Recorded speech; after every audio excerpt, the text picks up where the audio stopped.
Are you ready? Are you ready for the news time? Yes, my name is Phil Chambers and I am here with Gareth Morgan for the Saturday news after the Thunderdome. But before we get started, links to all of today's stories are in the description below, so click the timestamp and away you go. Subscribe to the channel, like the video, comment below what you think of everything. And first, the Thunderdome was indeed debuted last night on WWE SmackDown. We've got a little bit of a sneaky little hint about some behind-the-scenes things leading into it, including WWE banning AEW t-shirts from the screens. Now, we did kind of speculate about this, about how they were going to control what people put on the screens, because it could go very, very wrong, let's say. But apparently they had a invite-only rehearsal of the Thunderdome, which is what you saw the initial pictures of when they had like the same face like 10 times around the arena and things. And in it, you could hear WWE production just talking about the Thunderdome in general. Reddit user called Subdued_ recorded the audio from it, a link to which I will put in the description below if you want to have a listen. But it's basically, there's a bunch of general production stuff talking about SmackDown being like 11 segments long with 10 adverts, and then what they're going to put in the advert breaks for the fans and things, like they're going to show them a 2-minute video and then they're going to try and get them all up and ready for the show and things like that. But the most interesting part of all of this was they were specifically talking about what t-shirts were allowed on the screens. They mentioned NWO and said that was fine. Why they'd bring that up, I'm not entirely sure. But they also mentioned AEW, saying, direct quote, AEW is a no-go. And he also went on to say, I think they were talking to like a moderator, and he said, so like if he says get the person in the AEW shirt out of there, I'm guessing that's Kevin Dunn saying that, make sure he is gone. So all of the screens are moderated, and everyone who appeared on the screens has to agree to a long list of things that they are responsible for should you act inappropriately. And if you do act inappropriately by wearing shirts that are banned, by getting your knob out, or any other array of different things that you could do, you will get fined. Understandably so, Phil. Understandably, that's... Indeed. WWE have a tight control over what is allowed on the screens for the Thunderdome. Yeah, and this is another one of those things. AEW, this small-time company that aren't a threat, but you can't wear the t-shirt. It makes a little bit of sense because it's advertising another company on your show. I get that, but I think a lot of it's a given. Just don't, if you are going to be on television, obviously you are at home, you're in the comfort of your own home, which is quite a different experience, but just don't do anything that you wouldn't do when you were like in the arena. If you wouldn't get your thing out in the arena, don't do it at home. Nobody wants to see that. Yeah, but I thought the Thunderdome was pretty funny. I really enjoyed it last night. It was one of those things. Every time you cut to the audience, and where like back in the day when crowds were actually there, you'd always maybe just catch the odd one person who's like, "Oh, there's a camera on me." Oh, hey. Whereas this, it was like they didn't realise, so it was just still. I was expecting people to be like holding signs and things, but you didn't really see any of that. Saw one person with a belt that would just get like of course, in away with the belt on. Yeah, that was quite. I like that. But yeah, it was something. I'll give it that. But yeah, in terms of SmackDown as a show, anyway, there was a lot of things that went down on this SmackDown. It was quite jam packed. Obviously, the go home before SummerSlam, but we have. And this is a big spoiler if you've not noticed already, but we have just crowned a new Intercontinental Champion. Obviously, Jeff Hardy was going up against AJ Styles, but things took a bit of a turn very early on because RETRIBUTION, they turned up and they attacked Braun Strowman and everybody else started fighting. There's lots of stuff going on. But if you didn't notice because of all the rabble, AJ Styles actually came out when Jeff Hardy was fighting off one of the members of RETRIBUTION, and he attacked his knee. So he hurt his knee. And then there was an ongoing story throughout the night, which I love when they do this. You have a nice narrative running along the show. He had a bit of knee trouble. They put him in a knee brace eventually. He limped down to the ring with all these lasers going off for his entrance, which looked, again, really cool because the Thunderdome is very good for entrances. Who knew? We got pyro as well. There's so much, Phil. So much to go into here. But yeah, he won the match because AJ went for like a Styles Clash and Jeff smacked him in the head with a knee brace, which was a bit of karma because he attacked his knee, and you get what you get. And then he hit him with a Swanton Bomb, and yeah, he's now, I believe he's a 5-time Intercontinental Champion. Correct me if I'm wrong there. So This came out of nowhere. I did not expect Jeff Hardy to come away with that title, but yeah, maybe this now leads to a nice little feud with AJ, which I'm totally here for because those two had a great match. I really liked it. Yeah, absolutely. They work really well together. I do think it's probably, well, for me, it's early to take it off AJ. I thought he was doing really well with the Intercontinental Championship, and I thought they could have had a really nice long run with that and really built that belt back up. But I guess they just wanted to kick off the Thunderdome with a big splash, and like in terms of sort of a fan reaction pop kind of moment, Jeff Hardy winning the IC Championship is pretty high up there. And it also kind of, we're sorry, Jeff, about all that alcoholic thing that we did. Here's a belt. Yeah. So at least it makes it up to him a bit. They still mentioned it a few times in the actual match, though. That's what I didn't like. The other few things, he's a recovery. I'm like, yes, get it, forget. Just go on, move. But yeah, you did mention Retribution attacking there, and the first thing we saw on Thunderdome was Vince McMahon coming out, that they hyped up massively before the show, and he was there for about 20 seconds. He just said, "Welcome to the Thunderdome." And then the lights started going down, and the Fiend came out, and speaking of entrances, the Fiend's entrance looks amazing in that Thunderdome. He basically came out, he stood in the ring with Vince and just kind of mirrored all of his movements like he was going to attack him. But then Braun Strowman came out, and then Vince McMahon just kind of disappeared, and we never saw him again. I mean, you would in that scenario, wouldn't you? Indeed. Get out of there. So Bray and Braun were in the middle of the ring. They were about to fight when Retribution came out. They surrounded the ring. There was about 15 of them now for some reason. And yeah, Bray Wyatt just kind of waved at Braun, and then the lights went out. Lights came back on. He disappeared. Braun was on his own in the ring. Retribution attack. So yeah, Retribution beating up the Universal Champion. I still don't get this disparity between what they do on SmackDown and what they do on Raw. Raw, they lock people in toilets. SmackDown, they beat up people. I think they're two different gangs. I'll be honest at this point, because it is a massive Jekyll and Hyde thing going on right now. It is ridiculous. But the Braun Strowman stuff carried on through to the end of the night, because at the end there was a Firefly Funhouse, and then Braun entered into the sacred land of the Firefly Funhouse, started beating up Bray Wyatt, beat him up all around the backstage arena, and then threw him off this like concrete loading dock down to the concrete floor below. Bray was obviously carted off in an ambulance after this, but then the ambulance started to drive off, and then it started to reverse back again, and then the camera kind of turned round to the crowd of WWE production looking incredibly shocked, and then it kind of panned back, and the ambulance doors were wide open with smoke and red lights coming out of it, and there was the Fiend. And that was how they closed off SmackDown to build your Universal Championship. I didn't understand why everyone was screaming so much, because they must know by now that Bray Wyatt isn't just your average dude. Do you know what I mean? Like, when they put him in the ambulance, like, go, he needs help. I was just like, you do know what he's been doing and what he's capable of. He's not, I don't think it's getting thrown, like, he got thrown off a fairly high point, but not like massively Kurt Angle breaking his leg, getting thrown down steps high. It wasn't that bad. Yeah. So it was a bit like, no, drama. And I was like, okay, we're heightening this for the sake of it now. And then I just loved, I think it was Jamie Noble's face. It was just like, my God. It was great. It was just absolute heightened, silly drama, but yeah, I don't know. That is what this is at this point. I wasn't expecting like a terrifying horror film moment. I was expecting hammy drama, and I got it. So here's what it is. Yeah. But yeah, in other things, other news that went down on SmackDown. Again, loads of stuff. We had, in my opinion, the closest we have come at this point to the breakup. It's coming. The Sasha Banks, the Bayley drama. Are they going to do it? Are they not going to do it?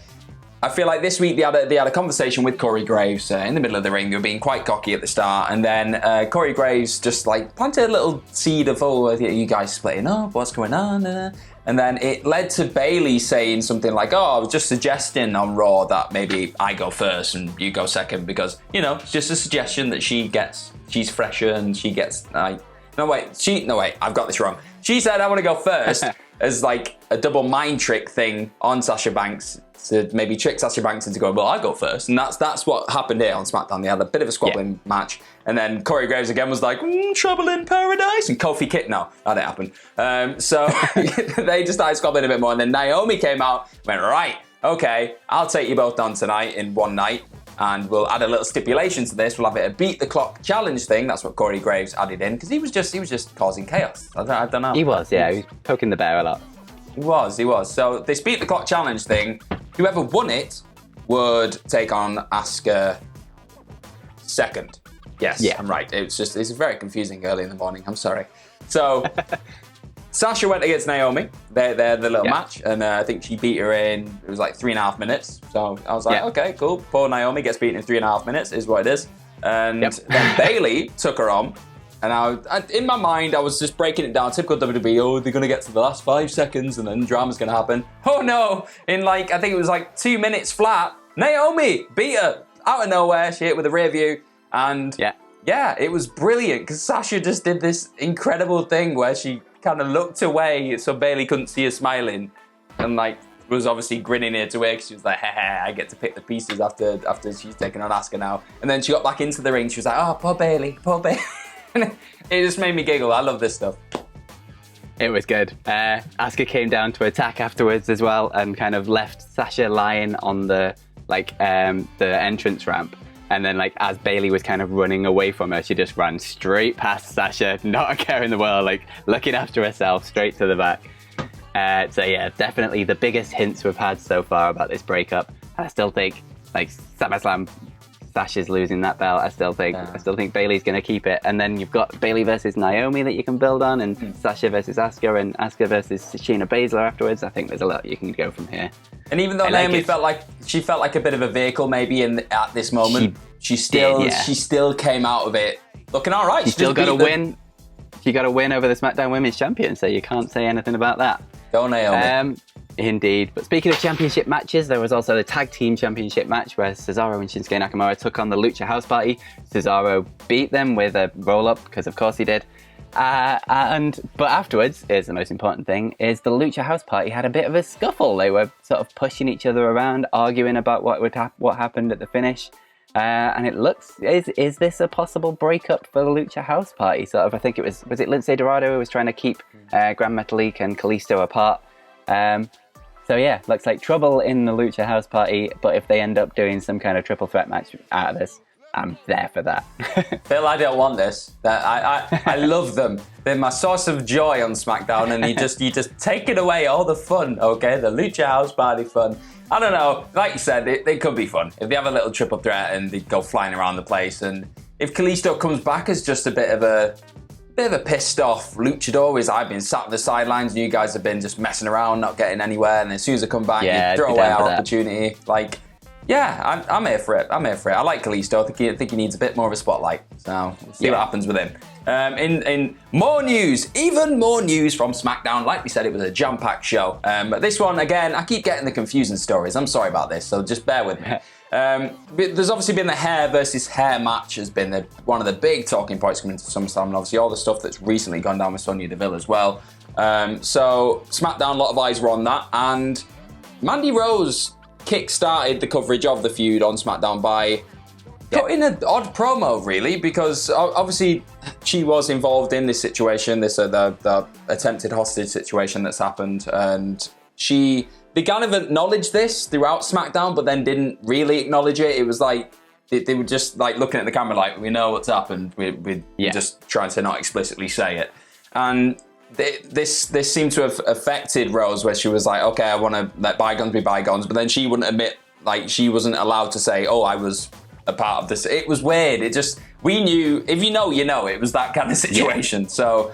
But if you didn't know, you're just a casual fan, you came in, you were like, why is Rose just suddenly, they've gone from killing each other to suddenly, let bygones be bygones, let's move on. So that may have been a bit jarring for somebody who doesn't know what's been going down. But then Sonya Deville just, this is what we expect now. She comes out with a mic and in front of the thousands of people at home in the Thunderdome, and she cut a hell of a promo. But the biggest takeaway in this promo was the fact that it seems they've dropped the hair versus hair gimmick. Or they might not have. They didn't really say for sure. What she did say is that it's now going to be, there's going to be a no DQ stipulation, and the loser must leave WWE, which probably doesn't mean they leave forever, but they're going to be taking a bit of time off. I don't know if that's now a third stipulation. So somebody's going to lose their hair, get beaten up a lot, and then have to leave. That seems like a heck of a match. like the way the commentary sold it, like it definitely felt like they were like escalating the situation rather than like adding another stipulation onto it. So I think it is just the loser leaves WWE and not the hair versus hair thing anymore. Although it was never really clarified. But yeah, but they like she specifically said loser leaves WWE as well. She didn't say like loser leaves SmackDown, so the other person isn't going to Raw or NXT, I guess. So yeah, I don't know what they're going to do with this. Like both of those two have done like career best work in this feud, so it'd be kind of sad if they do have to take some time off, I guess, like when they're just hot on like after this feud. So I don't know where they're going with this. Definitely intrigued, I guess. Like, is there something we don't know behind the scenes? Is something happening? I don't know. Whether it is just the Sonya stuff, I'm saying just the Sonya stuff, it's horrific what's happened, but whether she just wants a bit of time off, whether either of them just want a bit of time off, like it you can understand that, but yeah, it does feel like it's a bit, oh no, we like these, where are they going? It's come out of nowhere. Yeah. So yeah, I guess we'll have to wait and see. Finally from me, well, we kind of called it, well, Andy Murray and Wilburn called it the other day about as soon as Renee Young leaves, of course they bring back Talking Smack. Why wouldn't they? But Talking Smack is coming back with Xavier Woods and Kayla Braxton as the new hosts. And it has been announced that the first guests are going to be Big E, Jeff Hardy, and Bayley and Sasha Banks. But yeah, my biggest takeaway from all of this is what's the point without Renee Young and Daniel Bryan? And what a ridiculously petty WWE style move this is, that Renee Young quits and then literally 2 days later you bring back what was her favourite show that she did in the WWE. It's like they're not even trying. Do you know what I mean? Not even trying to be sly. Like it's just we can all see it. We know what you're doing. I to be honest, I wish them all the best. I hope Xavier Woods and Kayla Braxton smash it. They both proven that both of them are really talented. They'd probably be a Nothing great dynamic. them. But it's like you said, it's the nostalgia of the OGs. It's Daniel Bryan and Renee Young. And to be honest, it wouldn't surprise me if AEW just suddenly brought out a show and brought Renee Young in. It was like talking back. I don't know. I know, yeah. We're talking back. Like it's just. And they should do as well, because it'd do really well because she's insanely talented. Yeah, it's just petty, shameful. Moving on, Stephanie McMahon. So yeah, she was talking to Digital Spy. She was talking about a couple of things really, but one of the main topics was obviously Becky Lynch, former Raw Women's Champion, the man, and a lot of. She went into something that obviously I wasn't that aware of coming into this conversation, but apparently the man moniker, when Becky first pitched it and said, I want to do this, it didn't really go down that well with a few people backstage. She said in this conversation, she said the man really was her idea. It's funny because some women were very against it. Like, why do you have to call yourself the man? Why can't you be the woman? And then she carried on to say she just didn't take it, too literally. The whole point was to turn that nomenclature on its ear, right? Because everyone says, oh, the most successful person in the room is the man. So she was like, well, why can't the man be a woman? Which is a valid point, perfect point. And she proved that she was the man throughout her run. I think anyone expecting her to just be the woman, why can't you just be the woman, is completely missing the point. Yeah, it's not about gender, it's about being the draw. Like, she was the top dog in the company. And yeah, so she spoke about that. And then another really interesting thing she mentioned in this conversation was that WWE need to hire more female writers. And she said, we do not have enough female writers in the writers' room. We are actively working on that. There is a dedicated focus to how we tell our women's storylines in the show, but we can always be better. It's something that me and you talk about every single week this time of week, that SmackDown, specifically in my opinion, has some of the best women-centric stories that WWE have had in recent memory. Then they've got so many of them, which it's something that we've said time and time again. They need like patting on the back for that, if we are going to pat them on the back. But definitely, I think it's a good idea, great idea to have more female writers in the room, because those stories are only going to get better if you have more female voices writing the stories for females, obviously. Yeah, absolutely. Like the whole Otis, Mandy, Sonya Deville thing, that was from, I can't remember her name, but that female writer who was released on the Black Wednesday thing, that was all from her, and that was absolutely brilliant and sort of perfect for all of those characters. So yeah, like, women generally know how to write women better than guys do. It's just a shocker. fact. Shocker. Who knew that taking from your own life experiences would make you a better writer? Just madness. So yeah, definitely important for more representation in that way. But yeah, this is today's news. Thank you very much for joining us. I have been Phil Chambers. If you want, you can follow me on Twitter at PhilMyChambers, and you can follow Gareth at GMorgan04. Indeed, and you can follow everyone at WhatCulture, at WhatCulture WWE. Make sure to subscribe to the channel, comment below what you think of all of today's stories, and yeah, go subscribe to Kayfabe News on YouTube as well for your wrestling satirical content. It's really good. Go click on it and subscribe, and click the bell thing too. Thanks. Have a great day. See you later.